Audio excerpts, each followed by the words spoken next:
Doctor साहब नमस्कार। नमस्कार।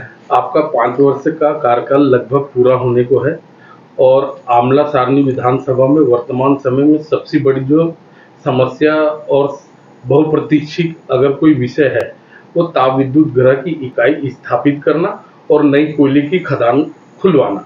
इस पर कहाँ तक के प्रोग्रेस पहुँच चुकी है? तो पिछले जो 5 वर्ष का कार्यकाल रहा, मुझे लगता है कि जनता से जो भी हम लोगों ने वादे किए थे, वो सभी हमारे माननीय मुख्यमंत्री शिवराज सिंह चौहान जी के आशीर्वाद से लगभग हम लोग उसे पूर्ण करने की ओर लगातार तेजी से बढ़ रहे हैं।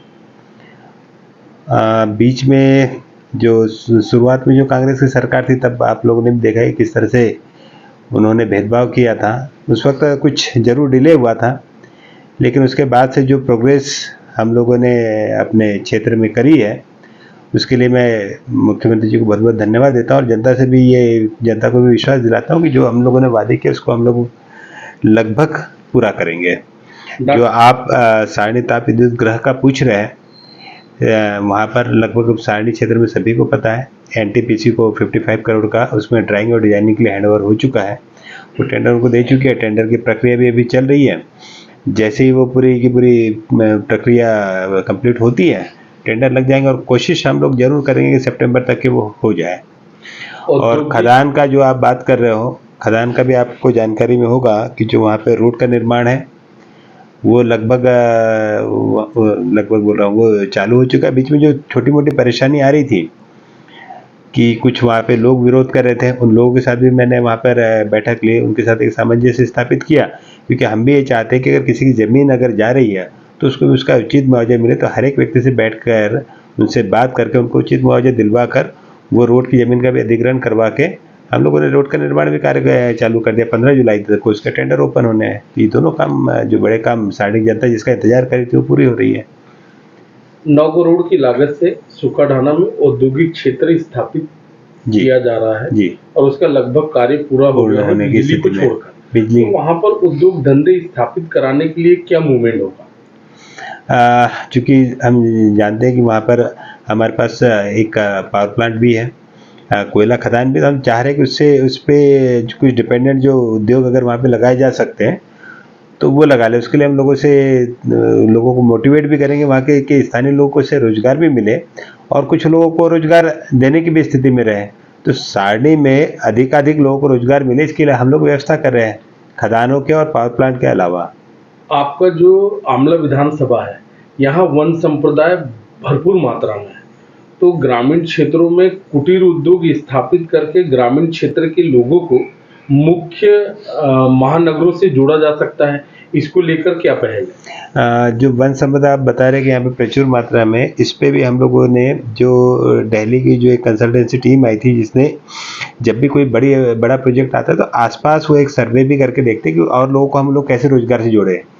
तो उसमें भी जो टीम थी उनके साथ मेरी बैठक हुई, तो हम लोगों ने उसमें कोशिश यही कर रहे हैं कि 10 किलोमीटर की पेरीफेरी जो पावर प्लांट के आसपास का है, वहाँ पर जो वन संपदा प्रचुर मात्रा में, उसके लिए भी हम लोगों को ट्रेनिंग देकर कैसे उसकी मार्केटिंग की जा सकती है और कैसे लोगों को अतिरिक्त रोजगार मुहैया कराए जा सकते हैं, उस पर भी हम लोग काम कर रहे हैं। जो और हम जानते हैं वहाँ पे एक बहुत बड़ा डैम है जो लगभग 2600 एकड़ में बैतूल जिले का सबसे बड़ा डैम होने का गौरव उसको हासिल है। वहाँ पर लगभग 300 परिवार मछुआरा समुदाय के उससे जुड़े थे, जो एक बड़ा रोजगार का साधन था। बीच में जलकुंभी के चलते जरूर उन लोगों को कुछ परेशानी आई थी, लेकिन आप भी अभी जाके देख रहे होंगे जिस तरह से उसका स्वच्छ पानी पहले दिखता था, फिर जलकुंभी समाप्त होकर वो पानी भी दिखने लगा है। और इस बार जो मछुआरे हैं वो वहाँ पर फिर से बीज डाल के अगले वर्ष से वहाँ पे मछली का उत्पादन करने लगेंगे, तो ये भी एक रोजगार का साधन है। ताप विद्युत गृह की जो पुरानी राख बांध है, वहाँ पर 8,50,000 मीट्रिक टन राख का भंडारण है। तो उस राख के भंडारण को सीमेंट उद्योग में स्थापित करने की कोई योजना या कोई अधिकारियों से मेरे को उस बारे में नहीं पता है कि उस राख का प्रयोग सीमेंट फैक्ट्री में किया जा सकता है, नहीं किया जा सकता, लेकिन जो नई राख वहाँ पर उत्पन्न होती है उसको जरूर सीमेंट फैक्ट्री में लिया जा सकता है। और आपको बता दें, मुझे खुशी हो रही है, ओरिएंटल का यहाँ पे पूरा लगभग सर्वे हो चुका है। 90% संभावना है कि वहाँ पर सीमेंट फैक्ट्री भी लगेगी। जब मैं पहली बार विधायक बना था तब भी मैंने इस विषय में कुछ बड़ी सीमेंट फैक्ट्री की कंपनियों से बात की थी, लेकिन प्रॉब्लम तब तक ही ये आ रही थी, जो क्लिंकर जो एक स्टोन होता है वो कटनी के आसपास मिलता है, तो वहाँ से यहाँ पर उसका ट्रांसपोर्टेशन थोड़ा सा मुश्किल जा रहा था। लेकिन चूंकि अभी पावर प्लांट भी बनना है और अभी कई ऐसे बड़े बड़े कंस्ट्रक्शन हो रहे हैं जिसमें सीमेंट की खपत यहाँ पर ज़्यादा होगी, और यहाँ से जब ट्रांसपोर्ट करते हैं, मतलब बाहर से जो ट्रांसपोर्ट यहाँ पे किया जाता है सीमेंट, उसकी भी कॉस्ट ज़्यादा होती है क्योंकि अभी खपत ज़्यादा। और इस सर्वे के आधार पर ये लग रहा है कि सीमेंट कंपनियाँ अभी यहाँ पर वायबल हो सकती है। तो बहुत ज़्यादा संभावना है कि हो सकता है कि अगले वर्ष तक के हम लोग सीमेंट फैक्ट्री भी वहाँ पे लेके आए। अगर सीमेंट फैक्ट्री आती है तो ये बैतूल जिले के लिए एक बड़ी, मतलब पावर प्लांट और कोयला खदान के अलावा सबसे बड़ा है जो एक औद्योगिक क्षेत्र में हमारे कदम होंगे वो सीमेंट फैक्ट्री के रूप में होंगे। और अगर ये हुआ तो हो सकता है कि सितंबर अक्टूबर तक के इसका भी हो जाए, अगले वर्ष तक के। तो एक बड़ी उपलब्धि शायद सारणी की जनता को हासिल होने जा रही है। आमला विधानसभा का दुर्भाग्य रहा है सर कि शासकीय अस्पताल भवनों में निर्माण भवन का बहुत बेहतर है, लेकिन अस्पतालों में डॉक्टर की सुविधा नहीं है। इसको लेकर आपके माध्यम कौन से अस्पताल में सुविधा लगभग नहीं? सभी, अगर आप पाटाखेड़ा की बात करें, सामुदायिक पाटाखेड़ा में भी अभी डॉक्टर की पोस्टिंग हुई है। एमपीसीजीएल के हॉस्पिटल में अभी एक आमला की लड़की की पोस्टिंग हुई है। आमला का जो अभी सामुदायिक स्वास्थ्य केंद्र बना है उसमें पहले एक डॉक्टर नरवरे थे। बोरदई क्षेत्र में वहाँ पर जो डॉक्टर की उपलब्धता नहीं थी, बोरदई क्षेत्र की जो डिमांड करते थे वहाँ पर पोस्ट क्रिएट करके वहाँ पर एक डॉक्टर की पोस्टिंग करवाई। जो एक डॉक्टर आमला का था जो यहाँ पर आना चाहते थे उनकी पोस्टिंग नीमच में हो गई थी, उनको ट्रांसफ़र करके यहाँ पे लाया। अभी 3 लेडी डॉक्टरों की वहाँ पोस्टिंग अल्टरनेट डे के से करके रखी है, वो भी वहाँ जाना चालू है। डॉक्टरों की जो उपलब्धता हो सकती है, जो वहाँ पर हम लोग उनकी पोस्टिंग कर सकते हैं, उसमें पूरा मैं कोशिश कर रहा हूँ। और रही बात जो आप डॉक्टरों की बात करें तो डॉक्टरों की कमी तो पूरे देश में है, और इसका भी पीछे कारण आपको समझना चाहिए कि पिछले कई वर्षों से मेडिकल कॉलेज तो खुले नहीं थे। इस प्रदेश में 6 मेडिकल कॉलेज थे, और आज शिवराज सिंह चौहान जी की सरकार के बाद, मोदी जी की सरकार के बाद इस प्रदेश में आज 24-25 मेडिकल कॉलेज संचालित हो रहे हैं। अब नए डॉक्टर जब ज़्यादा निकलेंगे तो निश्चित है कि हर जगह आपको जो डॉक्टरों की कमी दिख रही है वो कमी भी दूर होगी। आज पोस्ट ग्रेजुएट जो सीटें हैं, पीजी की सीटें मेडिकल कॉलेजेस में, वो बढ़ाई है, आपको और बेहतर डॉक्टर मिलेंगे। तो सरकार हर जगह काम करे, लेकिन हम सोचिए कि एक ही दिन में सारी व्यवस्था परिवर्तन हो जाएगा। तो इसके लिए कई बार पिछली सरकारों के ने भी किस तरह से काम किया वो भी हमको देखना आवश्यक है।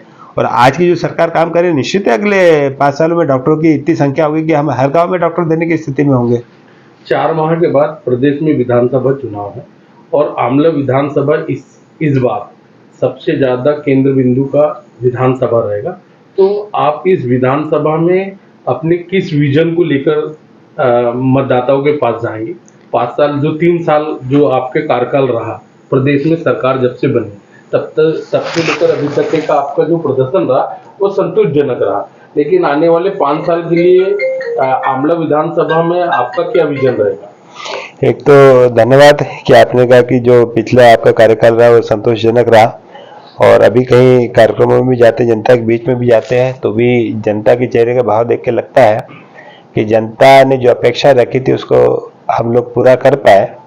और निश्चित ही कि ये जो कार्यकाल था मुझे बड़ा अल्प समय का मिला, क्योंकि शुरू के 15 महीने की सरकार जिसमें आमला में एक भी विकास कार्य नहीं हुए।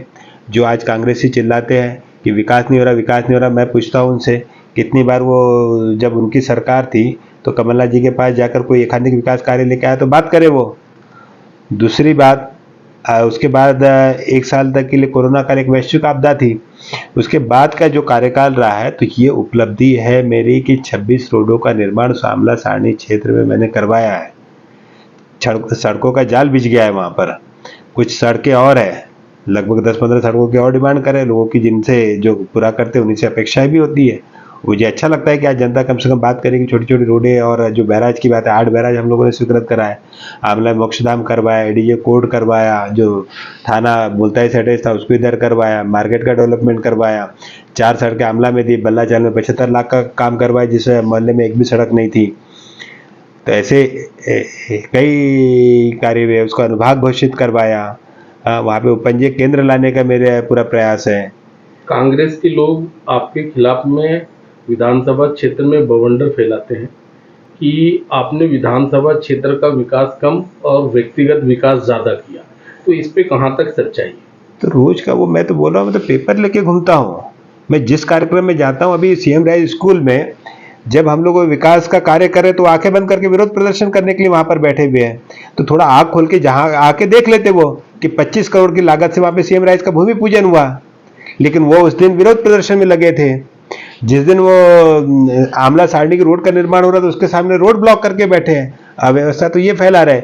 ये बताइए, 26 रोड है लिखित में है, 8 बैराज लिखित में है, सारणी का पावर प्लांट जो काम चल रहा है प्रत्यक्ष है, जो सारणी में जलकुंभी समाप्त हुई है वो प्रत्यक्ष है, जो खदान में के लिए रोड निर्माण 18 करोड़ की चल रही वो प्रत्यक्ष है, सूखा ढाना में जो काम वहां पर चल रहा है वो प्रत्यक्ष है, आमला के अभी जो काम गिना है ये प्रत्यक्ष है। अब इस पे तो बात करें। अब इनके पास क्या है, कोई मुद्दे बचे नहीं है।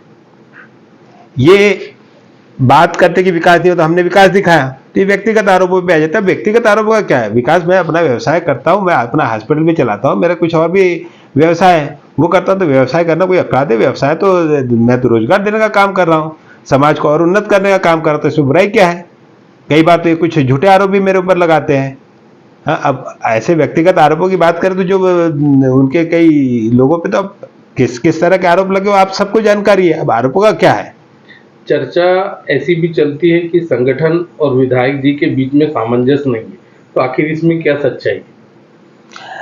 हाँ, अब क्या होता है, जो ये कांग्रेसी लोग हैं इनको लगता है कि किसी तरह से संगठन और सत्ता के बीच में एक लाइन खींच दी जाए ताकि ये कमज़ोर हो जाए। लेकिन पूरा संगठन भी मेरे साथ है और मैं भी पूरे संगठन के साथ हूँ और हम लोग मिलकर चुनाव लड़ रहे हैं। अभी सीएम राइज स्कूल में भी आपने भूमि पूजन में देखा हो कि बैतूल जिले के सारे नेता संगठन के लोग वहाँ पर उपस्थित थे। और जिस तरह का उस दिन एक और अच्छी चीज़ मैं आपको बताना चाह रहा हूँ, बार बार बात कर रहे थे कि विधायक के साथ कोई नहीं है, पूरी जनता का समर्थन इन कांग्रेसियों को है। उस दिन वहाँ पर एक पूर्व मंत्री थे, यहाँ के जो कांग्रेस के जिलाध्यक्ष थे ब्रह्मा भलावी जी थे, जो विधायक है, लोकल के पूर्व प्रत्याशी थे, नगर पालिका अध्यक्ष थे। मुझे जहां तक लगता है कि जो पूर्व मंत्री उनके साथ भी बिसक लोग आए होंगे। जिलाध्यक्ष इतनी बड़ी चीज है तो हो सकता है उनके साथ भी बिसक लोग आए होंगे। जो विधायक थे उनके साथ भी मुझे लगता है कि 10 लोग तो उनके साथ भी होंगे। टोटल मिला के वहां पर 150 लोग नहीं थे, वो 100 लोग लोकल के इकट्ठे नहीं कर पा रहे। तो आप देख लीजिए कि आमला में उस दिन भूमि पूजन में मेरे साथ 2000 लोग थे। जितने उनके लोग नहीं थे उससे ज्यादा मेरे साथ गाड़ियों से लोग उत्साह के साथ मेरे साथ जुड़ के उस कार्यक्रम में शामिल होने के लिए पूरे आनंद और उत्सव के साथ वहां पर उपस्थित हुए। तो जितने उनके लोग नहीं थे उससे ज्यादा तो हमारी गाड़ियां थी। वो क्या बात करते हैं कि जनता का समर्थन उनको है? जनता का समर्थन था तो 200 लोग जोड़ लेते। पूरा की पूरा जिला का सिस्टम इकट्ठा होकर 150 लोग नहीं जोड़ पा रहा है और वो बात करे कि जनता का समर्थन उनको है। अरे अवैसा फैलाने का काम तुम करते हो, मेरी गाड़ी रोकने का काम तुम करते हो, रोड जाम करने का काम तुम करते हो, कानून कार्रवाई करता तो कहते कानून ने कार्रवाई क्यों करी? अब अगर इनको तो निरंकुश कुछ छोड़ दिया जाता तो पूरी रोड बंद कर दे। ये तो जो विकास हो रहा है उस रोड पे चल के देख लेते कि रोड बन रही है कि नहीं बन रही है।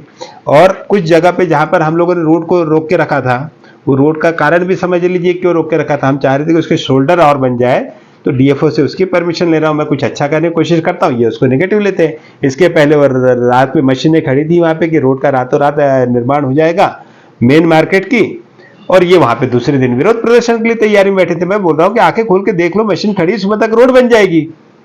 तो ये आंख खोल के देखते नहीं है। इन्होंने अपनी मुंडी जो है वो रेत में शुतुरमुर्ग की तरह धंसा के रखी है। हाँ, और देख नहीं रहे इधर उधर क्या विकास हुआ है। एक बार चीजें देखें तो सही है। धन्यवाद डॉक्टर साहब।